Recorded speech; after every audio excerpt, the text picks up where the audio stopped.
ప్రముఖ engineer Nagarjuna project రూపకర్త కేంద్ర మాజీ మంత్రి పద్మభూషణ్ డాక్టర్ గ్రహీత కేఎల్ రావు వర్ధంతి సందర్భంగా విజయవాడలో ఘన నివాళుల కార్యక్రమాన్ని నిర్వహించారు. సత్యనారాయణపురం శివాజీ కేఫ్ సెంటర్ వద్ద టీడీపీ యువ నాయకులు బోండా సిద్ధార్థ ఆధ్వర్యంలో పేదలకు మజ్జిగ, మామిడి పండ్లు పంపిణీ చేశారు.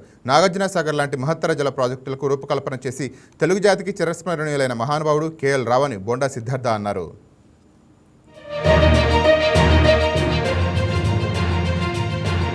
ఈరోజు స్థానిక సెంట్రల్ నియోజకవర్గ సత్యనారాయణపురంలో డివిజన్ పార్టీ అధ్యక్షులు గార్లపాటి విజయ్ కుమార్ గారు, అదేవిధంగా ప్రెసిడెంట్, సెక్రటరీ వాళ్ళందరి నడుమ ప్రముఖ ఇంజనీర్ అయినటువంటి కేఎల్ రావు గారి వర్ధంతి సందర్భంగా ఈరోజు పేదవాళ్ళందరికీ కూడా మామిడికాయలు, మజ్జిగ పంపిణీ ఇవన్నీ కూడా చేయటం చాలా సంతోషకరం.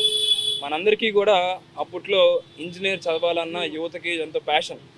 కేఎల్ రావు గారు లాంటి ఒక పర్సనాలిటీని ఆదర్శంగా తీసుకుని ఎవరైతే నాగార్జున సాగర్ డ్యామ్ వంటి ఒక ప్రతిష్టాత్మక ప్రాజెక్ట్ని రూపకల్పన చేసి నీరు ఉంటేనే నాగరికత ఉంటుంది అని చెప్పి చాటి చెప్పిన గొప్ప వ్యక్తి కేఎల్ రావు గారు. అటువంటి వ్యక్తిని ఈరోజు అందరం కూడా ఒక రోల్ మోడల్గా, ఇన్స్పిరేషన్గా తీసుకుని యువత అంతా కూడా సివిల్ ఇంజనీరింగ్, మెకానికల్ ఇంజనీరింగ్ వైపు మొగ్గు చూపుతూ అటువంటి ఆయన గొప్ప వ్యక్తి లాంటి బాటలో నడవాలని ఒక ఆలోచనతో ఇటువంటి వాళ్ళ ఒక జయంతి అప్పుడైనా, వర్ధంతి అప్పుడైనా వాళ్ళని గుర్తుంచుకోవాల్సిన అవసరం ఎంతైనా ఉంది.